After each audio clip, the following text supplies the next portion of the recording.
Righty-ho. Okay, you can still email me, and there's our website.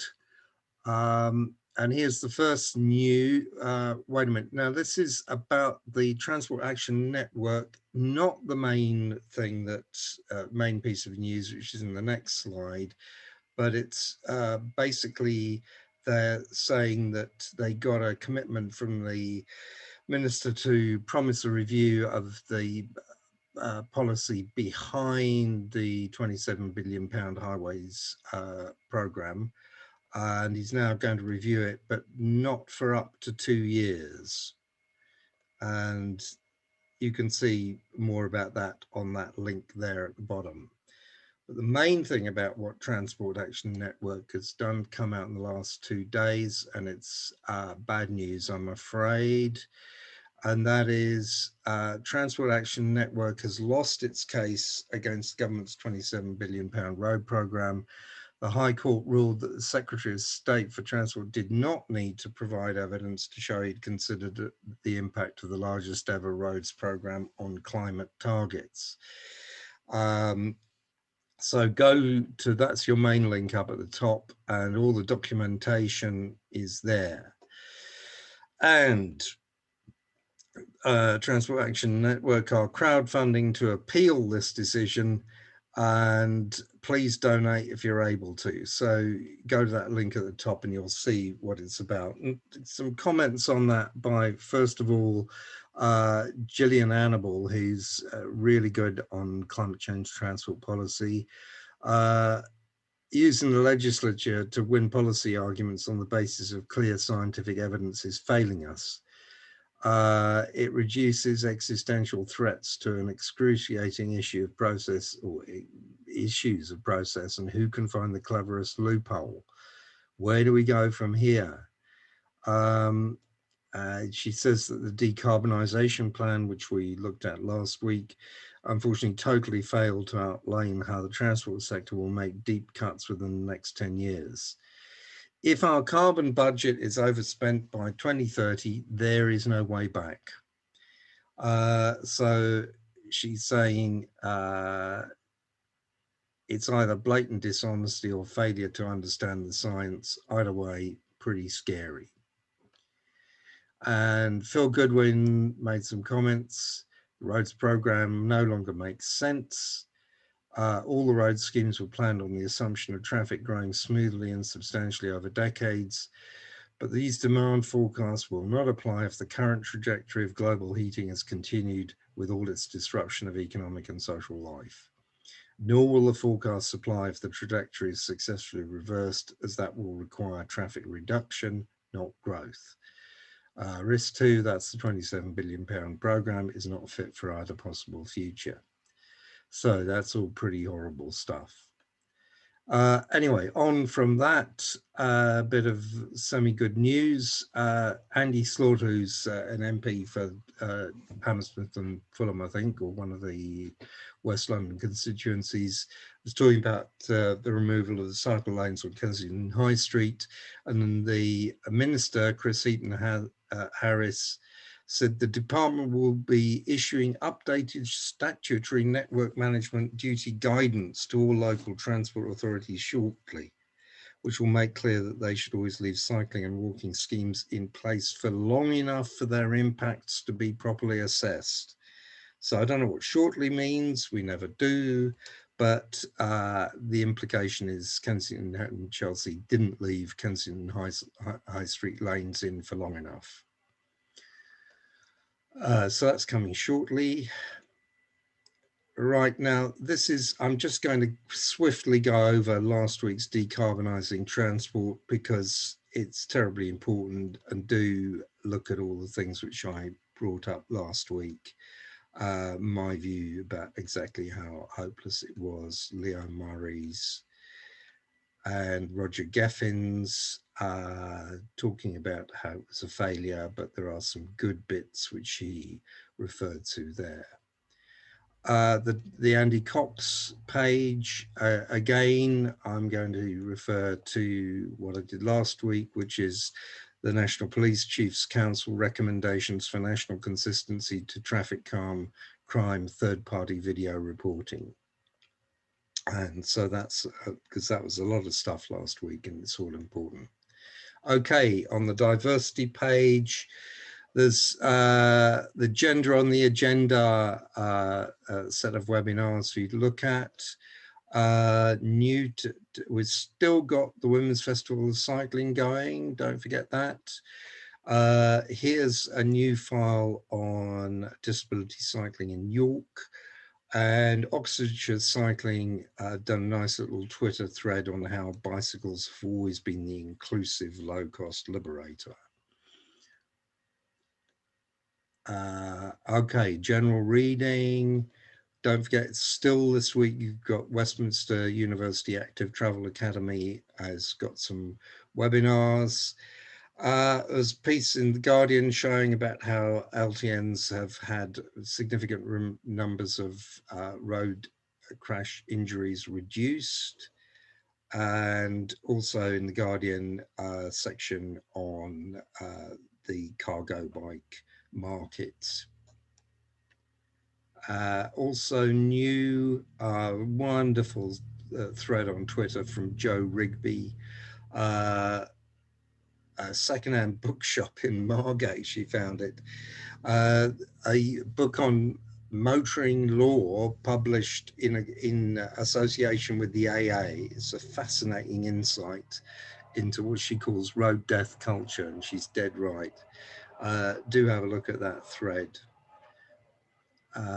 And there's also a little thing for those of you who are conservatives or have conservative friends from the Conservative Friends of Cycling on the case for low traffic neighbourhoods. All right, so in the UK, bits of bad news, I'm afraid. Brighton and Hove, they've taken something out, or rather the no, they haven't. I'll explain later. I want Mark to talk about it, but the Brighton and Hove Labour Party said they were going to take something out, usual stuff, and it looked pretty bad, but I'd like Mark to talk about that. There's something here, Chichester to Emsworth walking and cycling, but according to Luke of Last Not Lost, it's not LTN 120 compliant.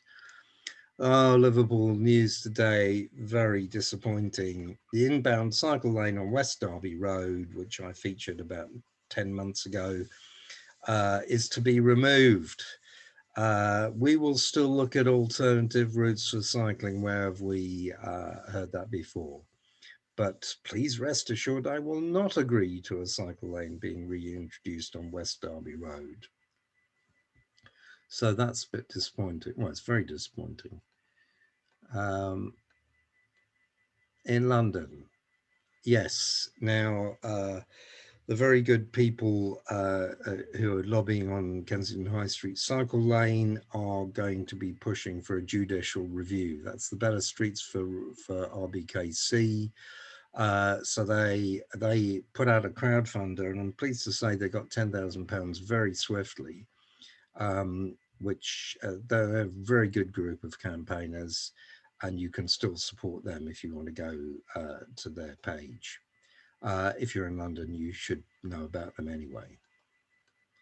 I mentioned this before, the Chiswick cycle lane being kept in Hounslow, good news.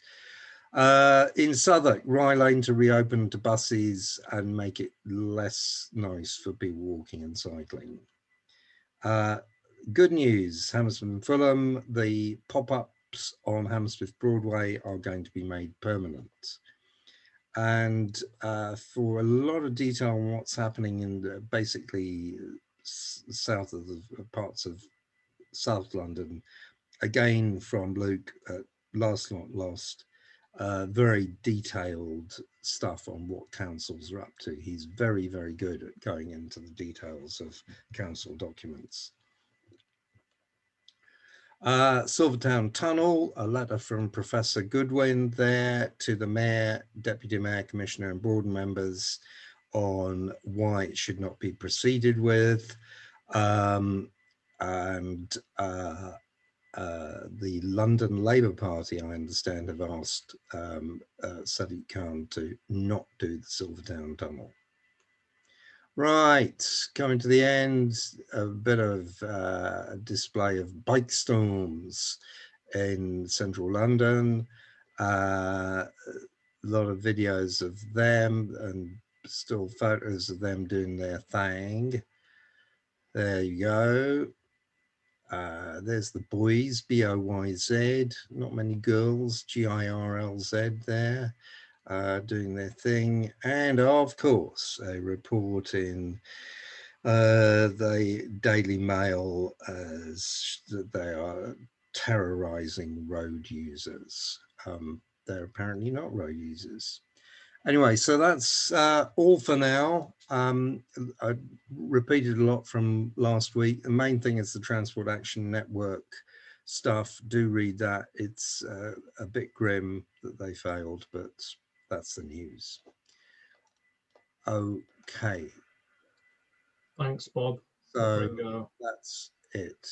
Right. Thanks, Bob. Yeah, well, I kind of think there was a little bit of a victory. There was that one line, but then I'm always suddenly optimistic. That one line and decarbonisation one that they'd review stuff. I think, yeah, but not for 2 years. He doesn't have to do it for 2 years, though.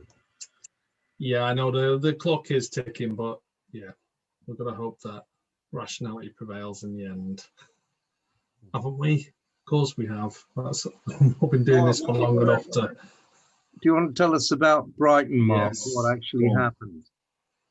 Yeah, so I'm afraid that I'm the conveyor of an infection because I was in Liverpool last week, and whether I brought some sort of super spreader from Brighton to Liverpool in doing that, I don't know, but I hope it wasn't me.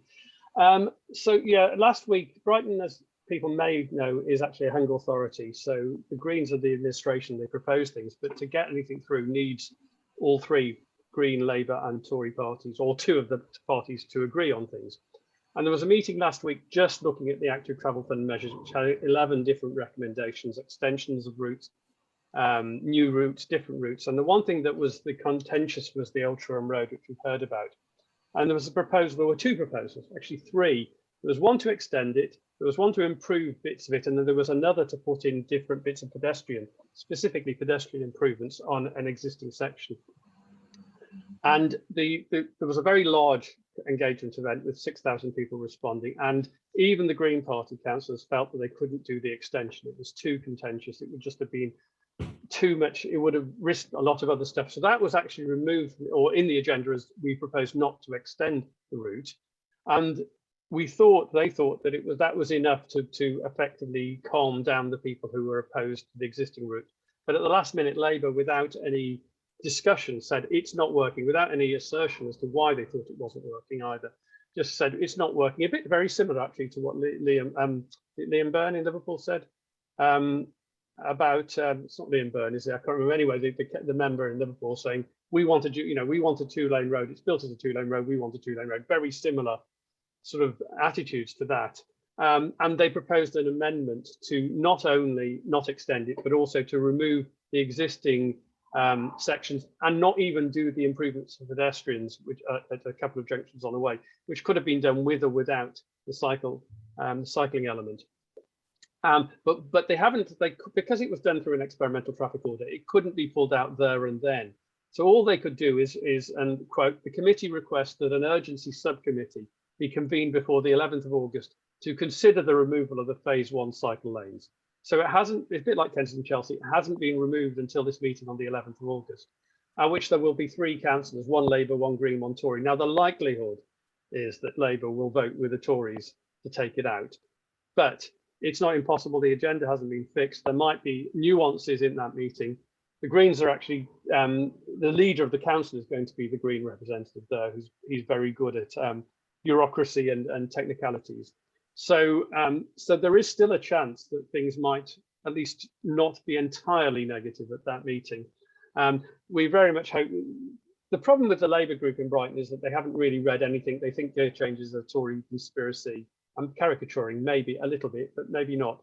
And it's all to do with internal Labour Party splits between the left and the right of the Labour Party. There are a whole host of other issues which are being reflected in this, but essentially they're worried about Hove as a marginal constituency, and they're worried about losing older drivers' votes to the Tories. And the final thing I'd say is this consultation, which was the largest Brighton's ever had, actually, 6,000 responses. 50.1% said that they would still like to see improvements to active travel. But the key thing was that only something like 10% of the responses came from under 35s. And the population of Brighton is very marginally a majority of people under 35. So it was highly unrepresentative of the general demographics. So the people who are voting are the older, generally driving people. And they still said, just by a slim majority, they want to see things improved. But that no one really picked up on that. So Max is here from the Secretary of Brighton Active Travel. We wrote a letter which pointed out a whole load of details, most of which I'm afraid the council has just completely ignored. But as I said, we're still trying, and we're still hopeful that there might be some compromise, some face saving, because the more Labour are attacked, the more they double down and say, we're not going to be swayed by lobbyists or whatever. So we're hoping that there's some face saving thing where they can say, oh, well, because their commitment was twofold. One is to explore alternative routes. And as Katie, who's here, said, we're going to relocate the route, but we're not going to relocate the schools, the two secondary schools. So that's just nonsense. But they said, we are not going to support the route in its current format. Well, if the route is changed, amended, so on, then they could still say, well, the route hasn't been kept in its current format. They might be able to construct some way of words to sort of support it and not support it at the same time. And we're just hopeful. But it's all very depressing and all very blind of them. I shouldn't use that phrase, actually, sorry. All very wrong-minded of them to just not look at any data. And I think it's back to what I think Kate said about experts, looking at experts. So thanks, and yes, it's all very depressing.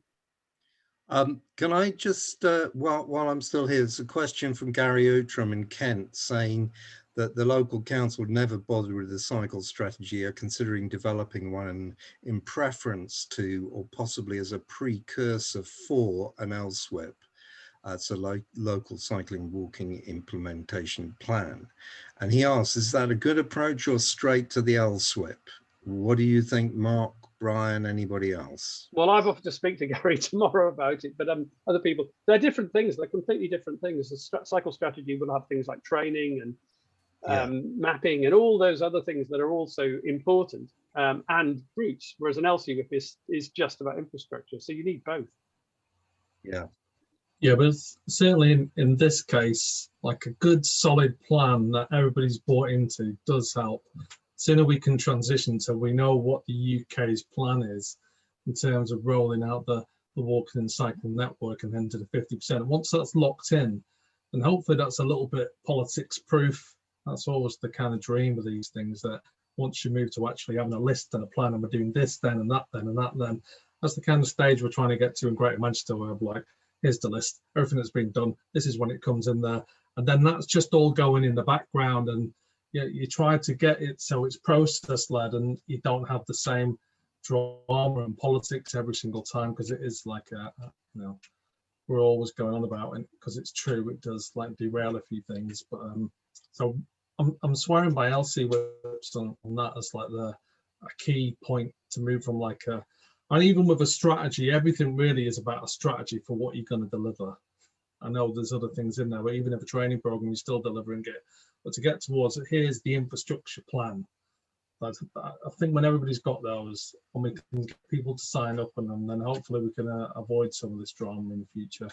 Maybe like, we've got lots of good opportunities in during like COVID and the pop-up lanes, and brilliant. But we kind of like everything that remains is still good. We're still going to bank all those LCWIPs and know what everybody's plans are. So so that's why I think that's super important to go through that process and get them all done, so we know.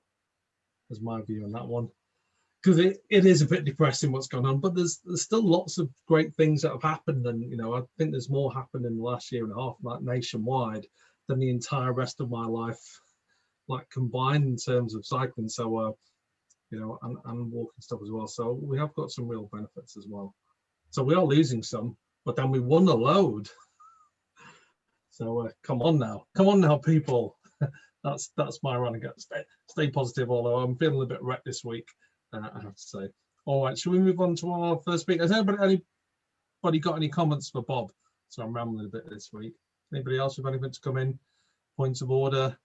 Nah, everybody seems happy. We'll move on and why not do another hot topic? Let's do bus stops and cycling. George, are you ready to come in and wow us with your ideas? Hi, yes. Hi, thanks, Brian. Yeah, hi, everyone. For those who don't know me, I'm George Coulouris from Camden. I've been active in infrastructure campaigning for longer than I can remember, and maybe even Brian, since he and I sat across a few tables in the days when he worked at Camden. Anyway, we've been stimulated by the changes that have happened. I'll just go into share screen just a minute. Right. My slides. Sorry, be with you in a minute. Where are the slides gone? Oh, this one. You all right? Hit Just that going. green wall. There we go. Hang on. Here we go. Here we go. Right. I want to talk to you about one particular aspect, but with quite a lot of surrounding discussion about how we handle how bus stops on cycle tracks can be handled in a way that will keep everyone happy, especially bearing in mind that different approaches are needed depending on the road widths, particularly, and conditions. Okay, so here we go. So it comes as quite a surprise. There are already 36 bus stops on protected cycle tracks in Camden, and more to come. We heard the other day that the Haverstock Hill, the latest pop-up cycle track, is going to be given approval to go ahead next week. So that brings with it more of the bus stops and some design problems too. Right, so everything I'm going to refer to is in this link that you can find it on our website by following. Oops, I've gone to it right away. Sorry about that. Go back. Anyway, I'm going to paste this into. I'm now going to paste this into the chat, so that people can follow it if they want to. Where's the chat? I'll do it later. Right. I forgot to mention that I'm also active in producing tools for campaigning, software tools for campaigning. And in passing, this is a view of one of those tools, which is a way of making maps from spreadsheets where you don't have to know anything about the map. You don't use Google Maps and you don't have to know anything about mapping. You just create a spreadsheet with a row for each item that is going to appear in the map. Anyway, we've used it to make this map of all the bus stops that are on cycle tracks in Camden. And it summarizes them over here on the left. And interesting thing is that before the street space scheme, the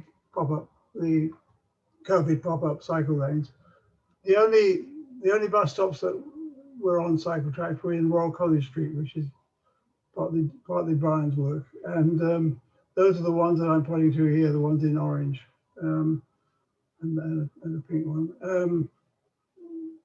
Everything else has happened in the last 18 months. All these and they're all on segregated tracks, and they're all new segregated tracks. So this gives you an idea of how things have been moving in Camden.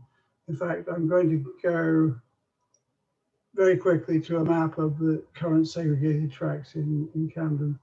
The purple ones are the ones that are actually segregated, and so we were in a fairly good position that we had 2 or 3 very good segregated tracks, but now we have quite a lot. And in the last 18 months, Camden put in something like 14 kilometers of segregated track. And many of those have are in streets with bus stops. So they've had to deal with that in the design.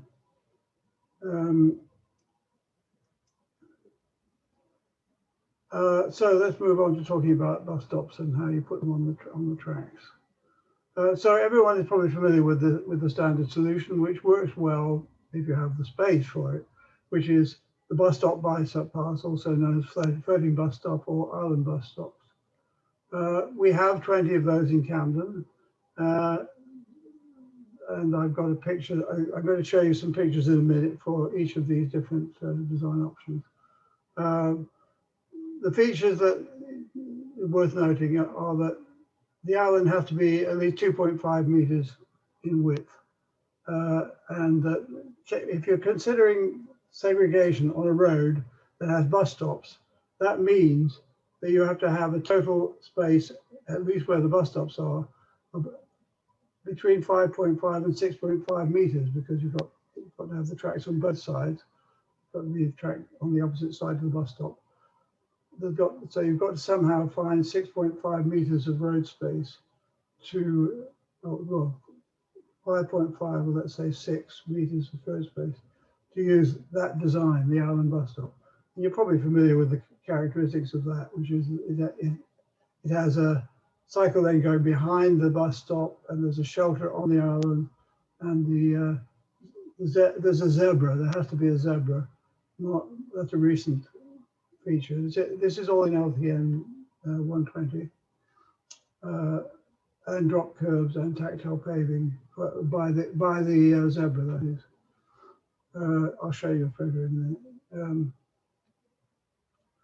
So there may be some points to be discussed here, whether 2.5 is wide enough. We've had some kickback from some accessibility campaigners who argue that it isn't wide enough, but that's what LTN 120 says, so that's what the designers are going to use for the moment. Right. However, there have been quite a few cases in those in the roads where we've recently had pop-up lanes installed in Camden, where there hasn't been room, there hasn't been the road space available, and that's where one has to find another solution. And that the solution that has been taken by Camden and some other boroughs, but many have resisted it very strongly and are still doing so, I think, is the shared use bus border, which is the scheme where you have the cycle track continuing through the bus stop, and you try to make it evident to both the cyclists and the passengers that there's a shared area. That's why it's called shared use, and therefore there's potential for conflict. And of course, for that, you actually don't. I've said you need 4 meters because this is, again, you're considering putting in segregation. You've got to have the 4 meters, but not just for the bus stop, but everywhere in order to put in decent segregated provision. So in other words, with subs, you don't need an extra piece of road width to deal with the bus stop. And that therefore has been a method that has been the fallback to use where there isn't room to put in island bus stops. And there have been 12 such have already been done in Camden. Finally, of course, you get the failure of requiring the cyclist to ride. Either you don't do anything and you have the cyclist either waiting behind the bus, or it's up to them whether they choose to ride past the bus or not. You can take some steps like making the bus lane extra wide and putting logos, cycle logos in prominent places, but they're just mitigations. You still wouldn't feel happy about a unconfident or younger cyclist using such doing that. Right. I said I was going to show you some illustrations, so that I'm going to show you just quickly an illustration of each of those. This is an island bus stop in a in Printer Wells Road, which is a pop-up. This is on the pop-up side, and yes. Sorry, this is not. This is okay. This is a permanent. This is a permanently installed island bus stop on a road that has one side is permanent, the other side is pop-up. As it happens, the island has been built out, but it's probably more common to have the track diverting to go around the back. The reason it's been possible to do it here is because the track has been built behind parking, and therefore the island is built out in the space where in the same width as the parking. The same points there. Okay, here's a sub, a shared use bus stop, and this one is on the other side of the same road. This is the side that has been done as a pop-up and has, as you can see, bollard segregation. The other side had,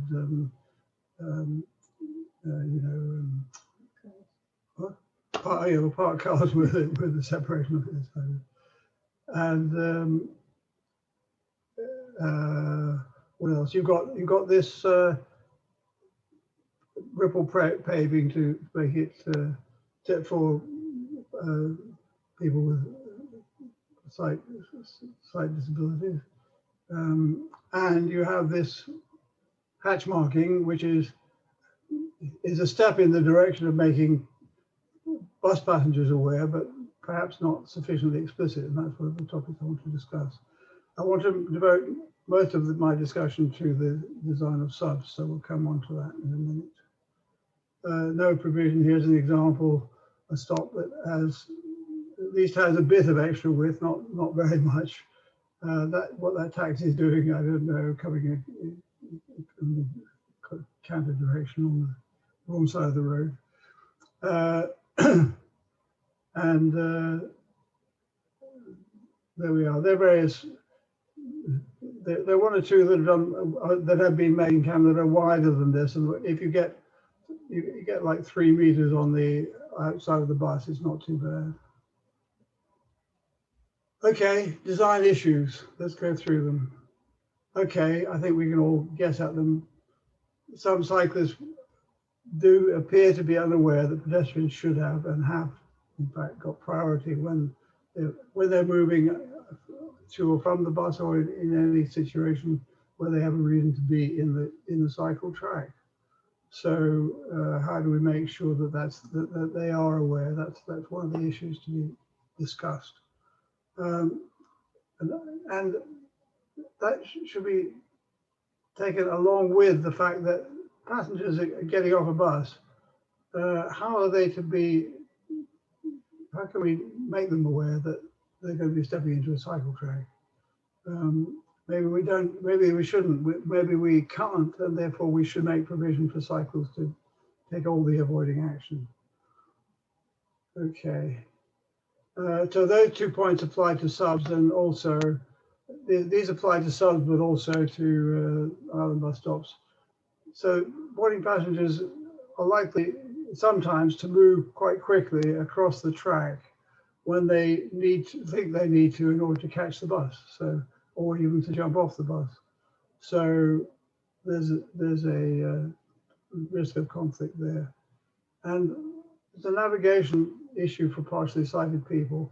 I suppose I don't know very much about what provision could make that better and easier, but if anybody has comments, please say so.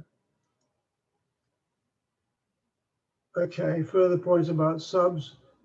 They can be particularly problematic where buses are frequent, where a stop is heavily used and could even be crowded, which means people will be standing on the bike on the cycle track. And there's the issue that the stop may be on a downhill cycle track. As a matter of fact, the scheme that's about to be announced as to go ahead, the Haverstock Hill one, has one on a steep section of the hill on the downhill side. So there's a particular issue there. Whether it should be a sub or not is not decided yet, but that's for discussion. So I'm concerned, and I think others may be, that if there are some collisions due to cyclists not taking appropriate, being sufficiently cautious, it could lead to some widespread reappraisal and possibly banning of them. So we should be considering how to preempt that, not have that happening, and what can we do to make it safer for still having to deal with the problem of the width of the road. So we still have to have something like subs, but what can we do to avoid there being collisions? Because some boroughs are absolutely refusing. One of them is our neighbouring borough, Islington, refusing to consider installing them. Right. Okay, so here's the key point I want to make, is the idea that I want to discuss. It seems to me that there needs to be explicit warning for cyclists that there is something they have to take particular attention of, and I don't think, I think a static sign may help, but it's not really going to solve it. I think it's got to be something that is really active and tells the cyclists that they've got to act completely differently from the way they would in riding along the track elsewhere. So I'm proposing that somehow we should try to push whoever has the authority to do it to investigate and pursue an automatically illuminating warning for cyclists. And there are various ways you could achieve it, but I've sort of marked something up in this picture here. It could just be a flashing lamp, or it could be a flashing sign. But the key thing, of course, is how do you turn it on? And I just mentioned some techniques for sensing the bus presence there. So in other words, you don't want to make this, if it's on all the time, then the cyclist will just treat it as a piece of furniture and not pay particular attention. If it comes on when the bus is there, hopefully even when the doors of the bus are open, that would, I think, would have a much bigger effect. I'd like to hear your opinions on it. Possible mechanisms to have the old loop under the road that can sense that there's a vehicle there. That's sort of very well proven and easy to achieve, I guess. The camera, the use of computer vision software, that is certainly within the technology now. We have a lot of cycle counters in Camden now that are based on computer vision already. This would be detecting buses, and perhaps a bus with its doors open would look different, and therefore could result in the sign saying so. Or the bus itself could signal that it's arriving, and therefore the sign, the indication should go on. So you'd have a stop line. You would say wait for alighting passengers, or possibly it would just say stop. Well, let's discuss what wording you would want on such a sign. Here I've said wait for alighting passengers. So if we did go ahead, or try to go ahead, what are the downsides? Significant delays for cyclists. Well, some delays, I'm not sure they'd be all that significant with this scheme. And we must bear in mind that if subs come unstuck, which there is a risk of, I think, we'll have other problems for cyclists. The cost, I don't know. It doesn't have to, it's not a signal in the sense of a traffic signal, so it can be locally activated, and therefore doesn't involve a lot of expensive cabling, but it does require powering and insulation and so on, and maintenance. There isn't a legal framework for it, so but that would have to be produced. And how could we be sure it would be limited to? Sorry, how could we be sure it could be limited to high conflict subs? Maybe we couldn't. Maybe it would have to be at every. Once it was introduced as a legal entity, perhaps it would have to be at every sub, or even every island bus stop, which would be the that's it. That's all. That's what I wanted to discuss. Happy to discuss other things relating to bus stops in cycle tracks, but I'd like to hear your views on that. I said I was going to. Okay, so I'll yes, go ahead. Yeah, thanks, George. Yeah, that's really interesting. Yeah, I could definitely talk at you for the next hour, but I'm gonna come in. Someone's been asking about the evidence, and I can certainly talk about that a lot. And I've got a few things to show, but there's plenty of hands up, and it's not all about me. Albeit I have to defend my designs at some stage. So I'm going to come in at the end and see which way this one goes. So I'm going to do it in, yeah, let's go with Mark Strong first, and then I'll go to it in hand order, or I might just change because I'm fickle like that. Mark, what have you got to say? Thanks. It'd be really good to sort of get George's presentation and maybe look at the bright ones, because we probably have an equal number. We've got 15 sort of classic floating bus stops on Lewis Road, plus an unknown number of subs and other bits and pieces, including some on the pop-up routes. And I think one of the things that I know you'll probably talk about is that bus stops differ in frequency, location, number of people getting on. Some bus stops are boarding stops, some bus stops are disembarking stops. And I think it's got to be a horses for courses issue. And I think any one size fits all just doesn't work. It really is different. And you know, we've been discussing in the chat about Copenhagen, where it's about 30%, 25 to 30% of people use buses, and people stop for the buses. But that's a cultural expectation. You see a bus pull up on your left, and you just slow down and wait for it, and that is not a cultural expectation here. So in a sense, that does what George suggests doing with flashing lights and so on. You've just had that inbuilt into you from the time you start cycling, that you see a bus, you stop. So there are differences and similarities, and I think importing things don't always work. Brighton buses have an onboard announcement, and they have GPS detectors. So if the buses already have GPS detectors and something flashing on the bus might work. I mean, you could have an arm popping down from the bus, maybe. I know that probably wouldn't work either.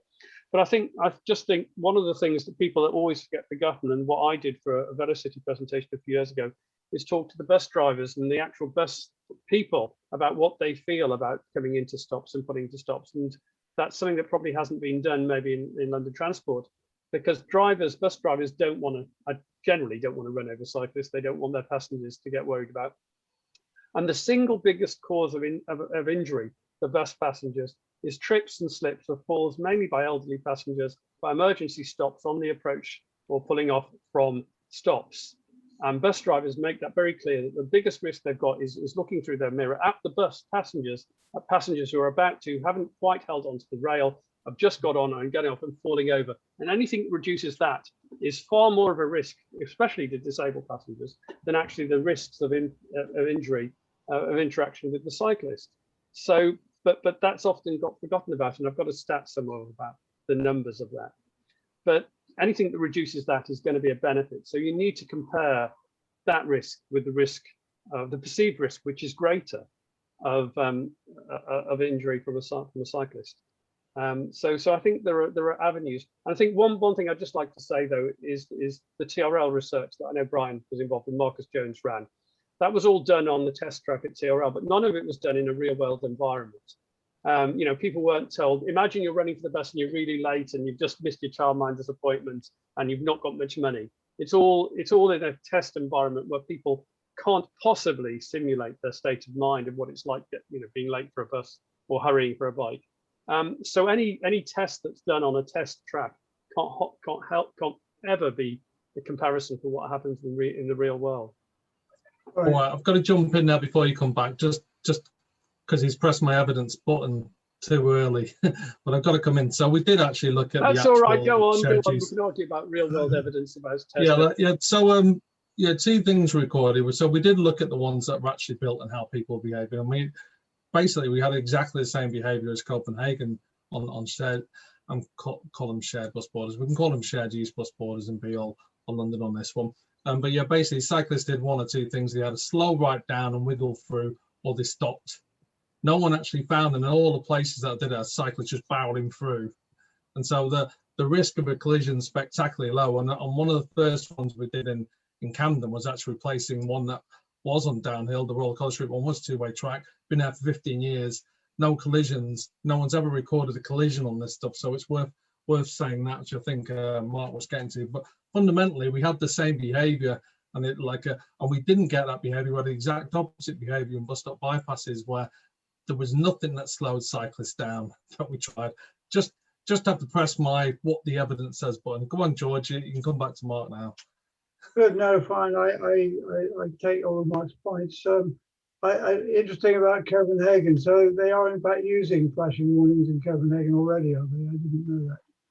No, they're using nothing. The bus just pulls up to the stop, and everyone's cycling, but apart from people who behave stupidly generally, but almost everybody, normalized behavior is you see the bus pulling up on your left, you slow down and you stop. And it's because it's been something that's been built into you since you've been cycling around Copenhagen. It's just what everyone does. Well, yeah, well, we have observed some behavior in Camden which doesn't conform with that.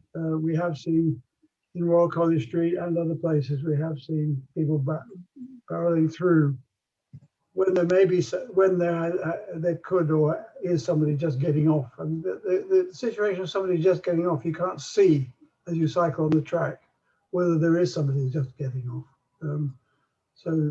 We did take a lot of video evidence there to support that, albeit I've not been there every day since, but on the weeks of video footage that I saw on that one in Royal College Street, there was one of those two things that were going on. But yeah, I mean, that's why we look at the evidence. But yeah, I'm not saying there's no design issues, and this isn't an interesting approach. I'm just had to come in with actual evidence. And I'm going to show you something else. I'm going to show you an option 4 that the rest of the country does in a minute, but I'll keep you hanging on the list. Okay. Well, let's bring Steve in next. Thanks very much. I will come to you, Dave. I'm just saving it. I noticed there were white dashed lines for give way, but they're very advanced. They could be brought forward more and perhaps written give way. Yeah. Or perhaps many cyclists don't understand what it means or don't notice them as well. But yeah. Yeah, I'll come back quickly on that one. It's not really a legal use of the give way there anyway.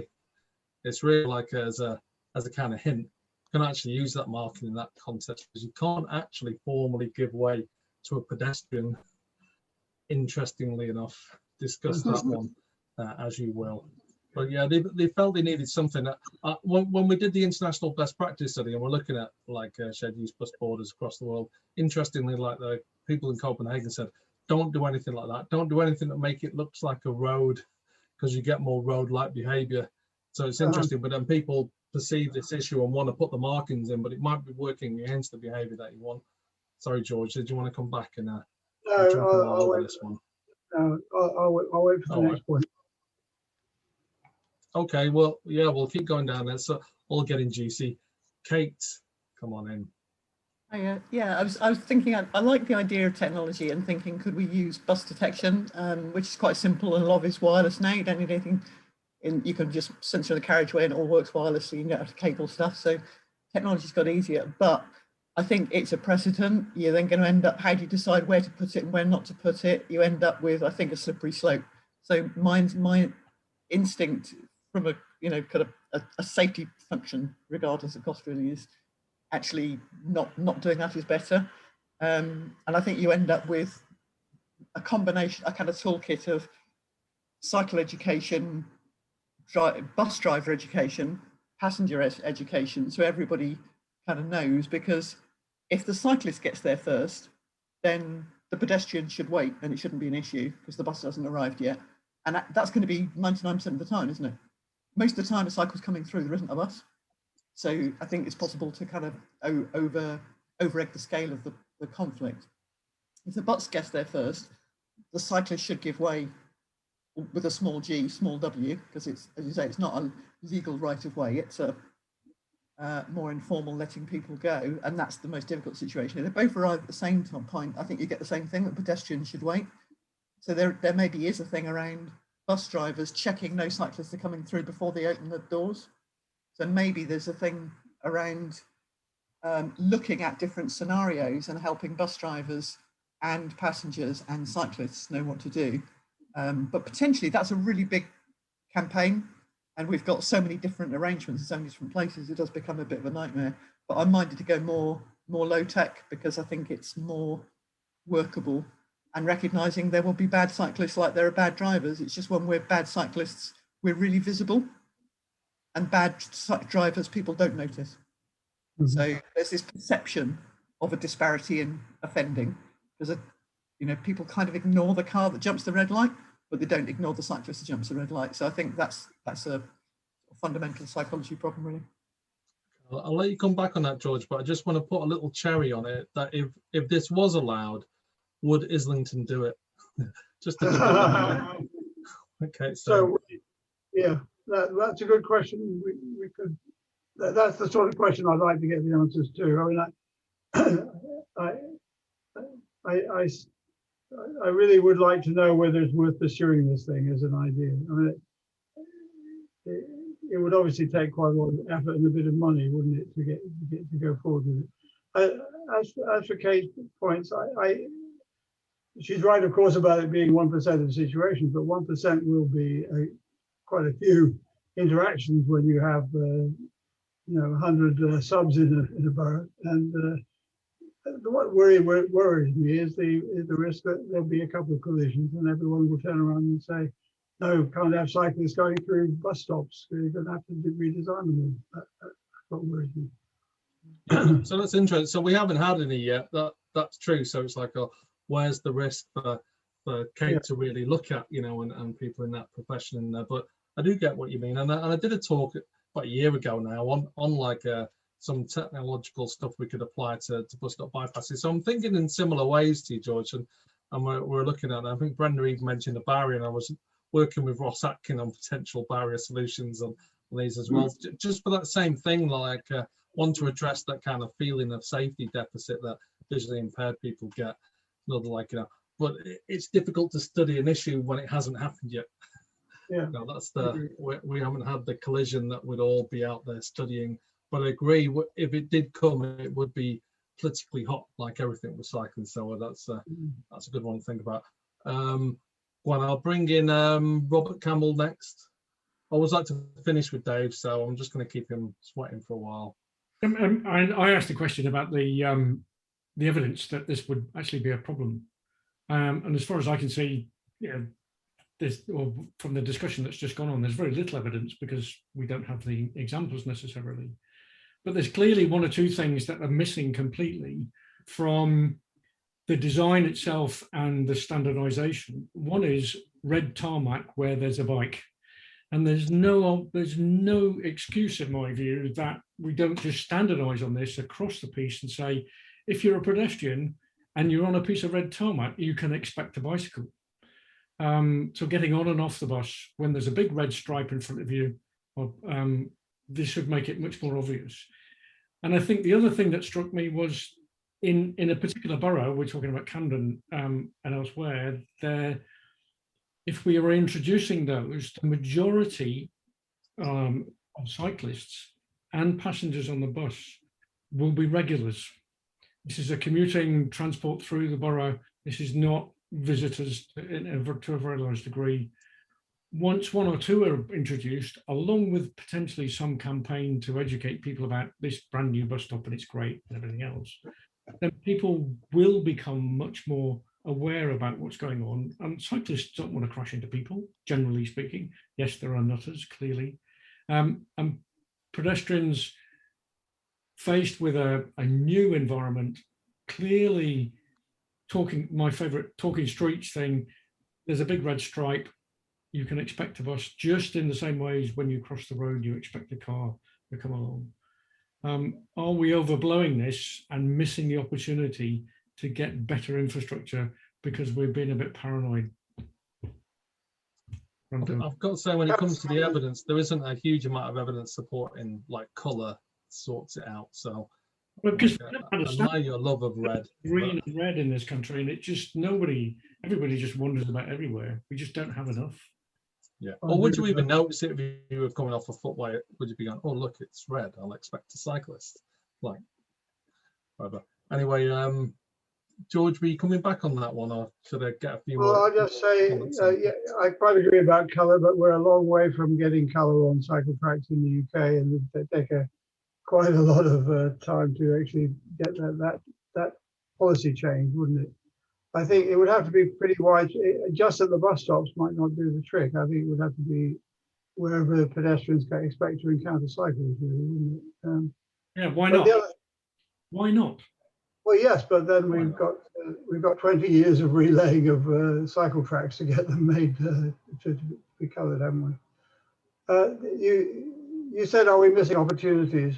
No, Camden hasn't missed any opportunities. They put in subs wherever they needed to in the places on the main roads where we've got all these new cycle tracks that are providing direct routes, and it's good to see the cycle network has developed very well as a result. And it couldn't have done so without the subs. Wouldn't have been possible to put those routes in. So. And just to shout out to Camden, you've got some brilliant officers there, and they're not putting these things in because they're mad. They're putting them in because they're working really well, and they've got brilliant records. So that's just acknowledge that one. Former team Camden, still there in spirit. Honest. All right, let's bring in Alex.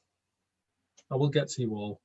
We've got time. Thanks, Brian. My question wasn't so much about the interaction and the conflict, the possible conflict. It was more actually about the budget, and that was if you're in the scenario where you've got enough space for either, let's say for bus stop bypass, but whichever local authority it is chooses to go with the bus border instead, might they do that because of cost, like relocating a shelter or relocating lighting or other utilities?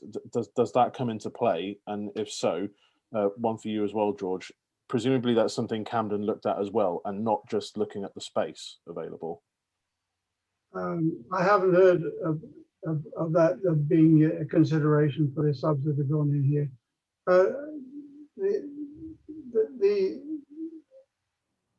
The cycle tracks are on heavily trafficked roads, and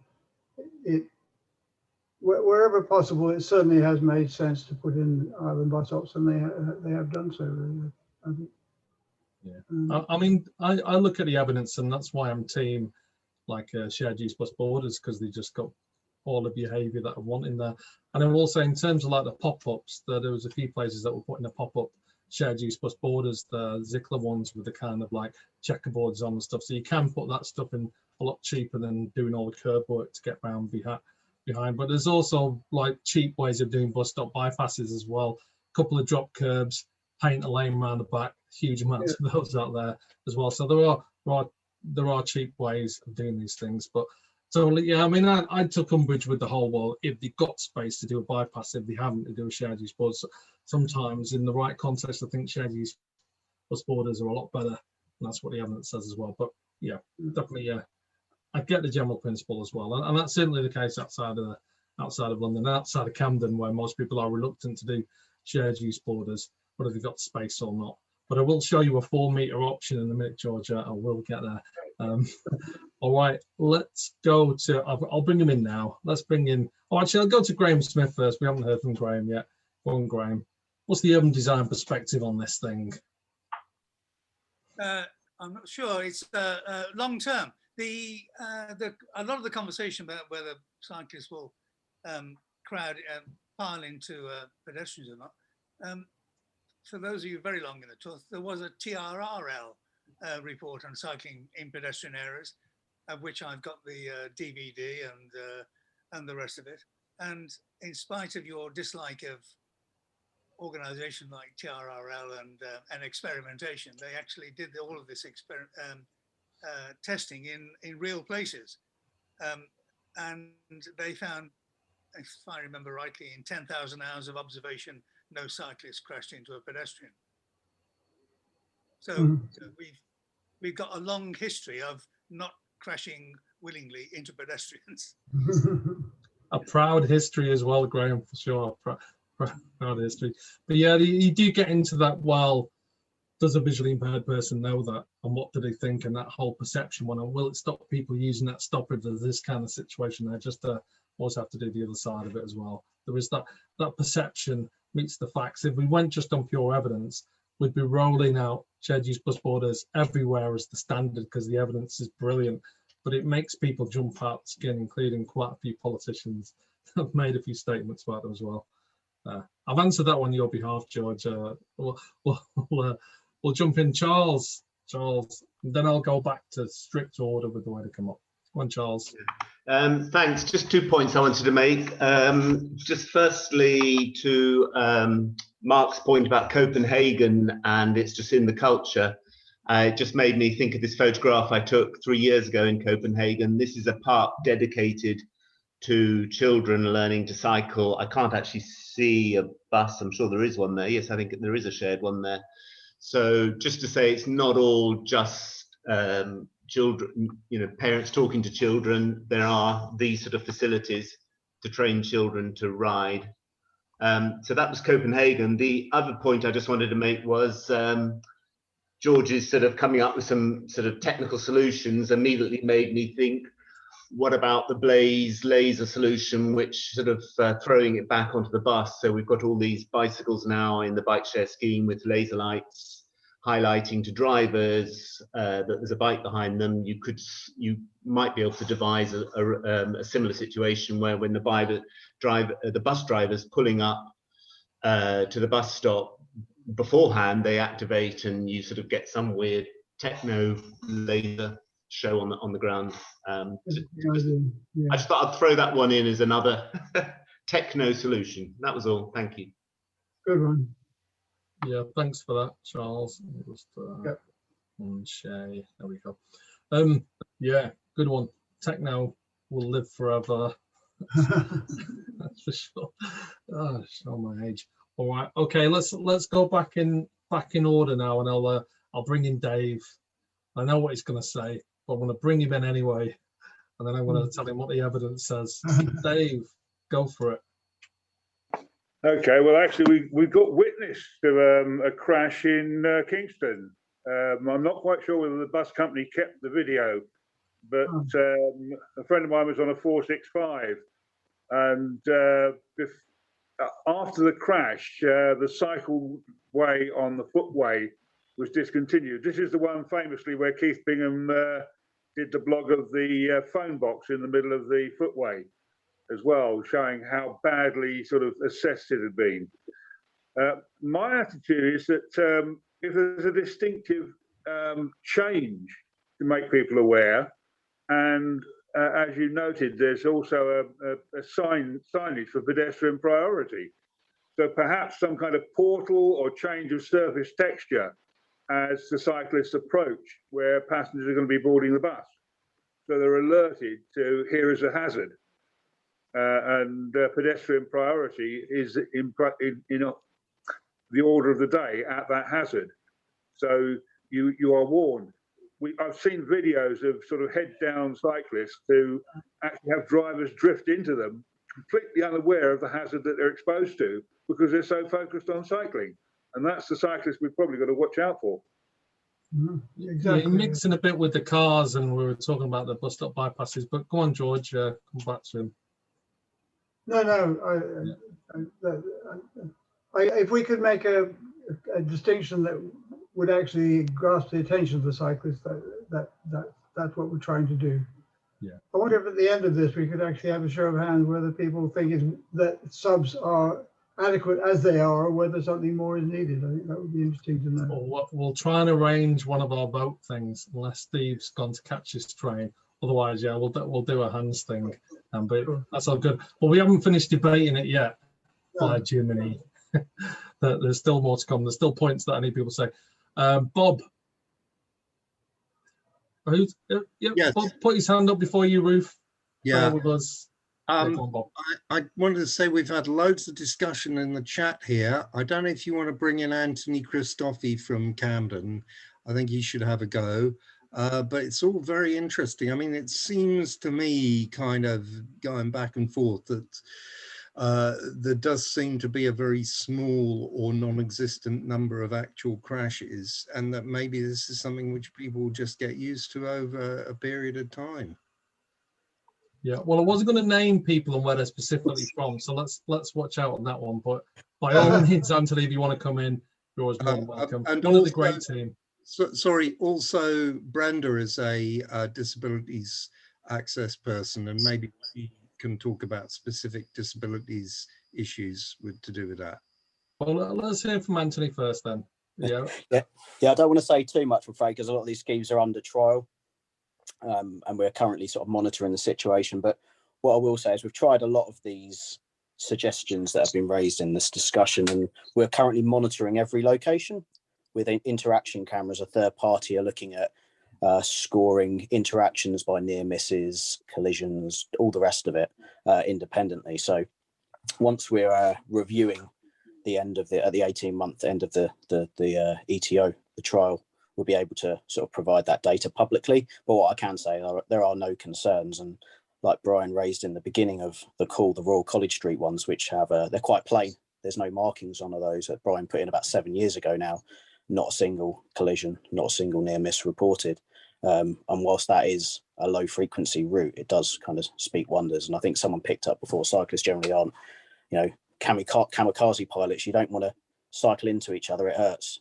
And really that's the sort of the methodology we sort of, or the thought process we put into when we're designing them. The only issue I probably would raise is the downhill, whether those are appropriate, whether braking distance comes into play, whether a bus pulled up next to a stop really does give the impression that it is at a stop. And whilst I can't comment on the Haverstock Hill scheme, which may or may not proceed following decision next week, we are cautious with the downhill subs designs, and those are things that can pick up in due course once that decision's made. I think, George, the point on the detector and the sensor is a good one. It's something that Camden have looked into in the past, but like we mentioned in the chat, don't really want to overcomplicate things, over design things. And I think Mark Philpott put in the chat as well, I think that we don't want to have signalized crossings at these things. We don't want all this expensive infrastructure that's going to one, delay the implementation because of cost, and also put a burden on other boroughs to over design theirs, and you end up with something that's not very easy to implement at the end of the day. But that's probably all I'll probably say on the matter. Brilliant, thanks for that, Anthony. Brilliant to have you here. Can I just come back briefly? Go on, George. Thanks, Anthony. Yes, I agree with you about not overcomplicating, and the more I think about this idea, the more I conclude if any such solution is worth going ahead with, it could be a very simple one, which would be a flashing light, which is activated by a magnetic sensor in the bus stop. So if there's a vehicle in the bus stop, not necessarily a bus, the light flashes, and that gives people awareness that there is something specific they have to be taking care about when they're going through that part of the cycle track. That's all. Yeah, we've even been as far, George, as to work with a supplier actually on that exact technology, like almost like a binary sort of. Is there a bus there? Yes. Yeah. Is there a cycle there? Yes. And a sign could illuminate. It could illuminate either on a sign or in LEDs within the road surface itself. So in quite an advanced stage of development, that one. So I'm happy to have a discussion with you separately on that. Well, good, because I was thinking we would have to persuade some company to actually investigate, but you say that there are companies who technology is already there. Yeah. If we decide. Yeah. Good. Yeah. So there you go. It is pressing. We always want to test new stuff, but just one of the things that's worthwhile testing is like, will the flashing light distract from the fact that there's a bus that you can obviously see, and there's people obviously getting on and off it. This is the problems of road safety, and that's kind of what the Danish were telling us. Just go easy on everything, and let people just be people.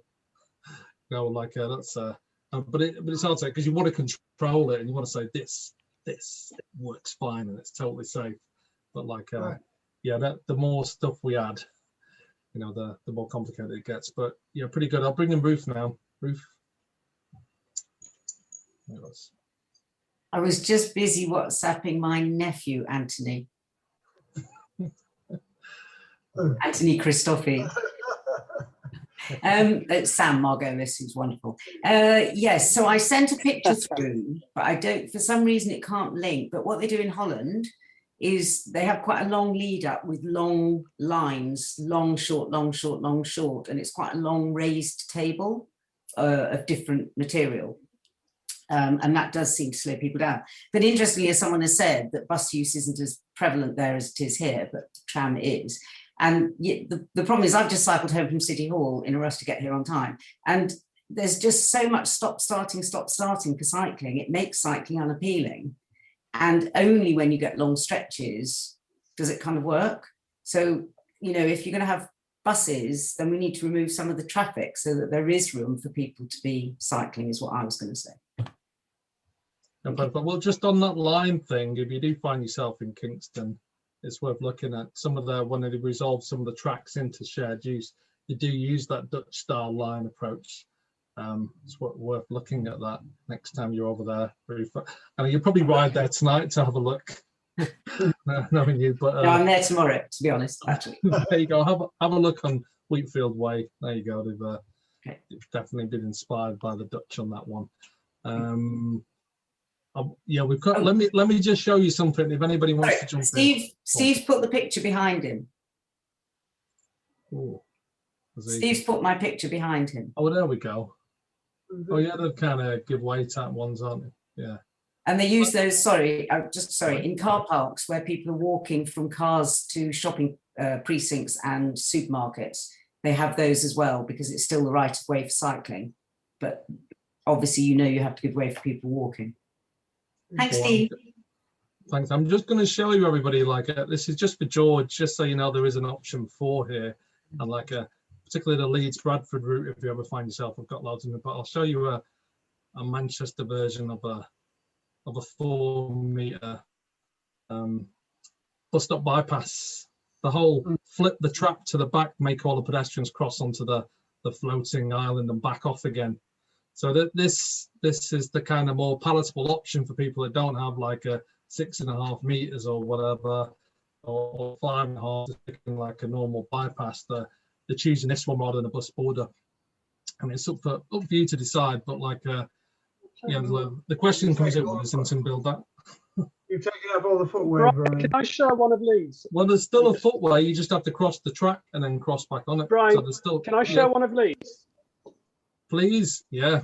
I'm not saying it's perfect, but this one exists. No, well, you won't like. No one will like this one. I think we can. Allow me to share it. I think we can all agree. Stop share. I think we can all agree that that one doesn't work.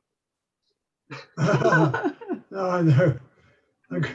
Well, this the thing they've tried to do a bypass where really a shared bus border would have fitted nicely. So yeah, exactly. There's plenty of them out there. And in terms of maintaining the cycle route, it still does. And is that better than just like dropping into shared use around the back and come back on? Yeah, you have to. A wheelchair user could possibly use that, could they? Well, it's all at level. Got the border height. So it's basically like a line across a shared bit of a footway, isn't it? So I'm not saying that is like a perfect go-to, but I can see how they got there. And it still kind of works for everybody. And what it doesn't do is throw the cyclists back on the road and tell them to come around the bus and get back on. What it doesn't do is just fully resolve into shared use. So I'm giving Leeds a bit of love and at least not giving up and at least trying something. That was a bit better. I didn't see that. Yeah, I preferred my example. For the hot bar. So yeah, they could have gone right to the back of the footway and did it. But yeah, just like as Mark's saying, there are examples for tight spaces that avoid shared use, but you get a bit compromised, sure. So yeah, what do we conclude? Oh, we're going to do a vote. We're going to do a vote, George. And this is like going to give you a green light or maybe a flashing amber warning light of whether to proceed or not. Let's launch the vote. Just sorry, that's can you see? Should George go ahead with this crazy thing? Yes or no? Sorry, what exactly is the crazy thing, Brian? Oh yeah, everything he talks about over the last hour that we've been discussing. So yeah, putting a sensor on the bus stop. A number of different things. All right, I'm just being sarky, Bob. I always need to put like the sark mark up next to my Well, yeah, a sensor on the approach to a shared use bus border that warns you whether the bus is coming, one cyclist on the approach to. So that's do an something. actual height. That's not just a marking on some sort of marking. It's an actual high-tech thing. Yeah. Is it, well, yeah, it could be that there's just a sensor that. So go on, George. You explain No, I say not very high tech. The real question is, are subs adequate with even where they have signs? Are they adequate, or do we need to go further? That's the question. I'm doing whether you press ahead with your idea, George, but like let's change the yes and no's. Yeah. All right, you ready, Brian? We've got 60% people about. Oh, people are still voting. Hang on. Come on, people. We're doing that. I agree. Like these things to look at, and you're always refining these things and changing them. But there's a reason they are the way they are, and that's what I was trying to get to. And the evidence kind of backed that up. So for people like me, it's hard to change that without seeing other evidence. But it doesn't mean that we don't push forward with new ideas and go, actually, this is slightly better, and actually this addresses this this perception of safety issue that this group has. Well, it's worth doing for that alone. So it's always worth pushing with new ideas. On that question, another example from up here in it's actually no, okay. That's pretty. Brian, that's pretty definitive. Well, I don't know what that is. I mean, yeah, it's a resounding no in terms of voting, but there's still 21% of people that think there's something in it. And going back to Mark's point to start the day of whether we're a representative sample of people that would have had an issue with shared use borders, you might want to think about it. So definitely, and you've already had the win, to be honest, George, because we heard straight from the horse's mouth in Camden that they were looking at things like this and taking it very seriously. So Camden leading the way as always. That's why it's great to have you there with them. Brian, can I just throw one extra factor in? Well, one of the issues is a lot of this is whether there's a lay-by or not. And the reason is to get the bus out of the way and the bus pulling back into traffic. If you get rid of the lay-by, the bus stops on the main carriageway. All the traffic has to stop behind the bus. So what? Who cares? The bus therefore doesn't have to pull in and out, which reduces the risk to people getting in and off because the bus is going in a straight line, and other traffic has to give way to the bus. The reason for bus lay-bys is to get buses out of the way of traffic, of other traffic, which is more important, going faster. So you can't differentiate the two issues. It's all to do with priority to bus movement at the same time as passengers and cycling. Well, normally bus stop bypasses and shared bus borders are like where the buses are stopping in the lane, but like bus borders without the shared bit are often used as a bus priority measure as well. So who's jumping in on me? Sorry, me. Just one day, Brian, can you explain Oxford Road in Manchester? You've got the Rolls Royce of Britain there with all that infrastructure of islanded buses and virtually no cars beyond the buses. So that sort of reinforces Mark's point, or other solutions like central bike carriageways, but that's for another day. But I do look at Oxford Road and I see just buses and bicycles, and I see an awful lot of cost there. Yeah, what you see as a cost, I see as victory, buses and bicycles and pedestrians. That's the win I'm going for. So give me that problem everywhere. All right, okay. George, is there anything you want to say to kind of wrap this bit up, or then we'll go to... I like Anthony's point here, which is that LTR 120 recommends subs in low frequency areas, low frequency, both with low frequency buses and low cycle frequency, I presume. Anyway, Camden have gone beyond that. Camden have got them in high frequency, are in the middle of putting them in, or have already got them in high frequency areas. And he's asking whether the sensor could make that a more practical proposition. So that's my point. The other point I would say is people are asking for evidence. Yeah, I agree that you find it difficult to make, that people would find it difficult to take this action without it. On the other hand, I think we should be prepared, and I think some experiments with such a stop, at least one or two of them, would be useful as well. So do I. Definitely test stuff out there. Albeit, I will say I've looked at evidence of I mean, there's ones in Waltham Forest that are right next to tube stops, if you know the one. And I spent many an hour looking at that one there, and it worked brilliantly because when the bus came, 60 people got on and off, and all the cyclists just need to stop. But most of the time they could just roll through.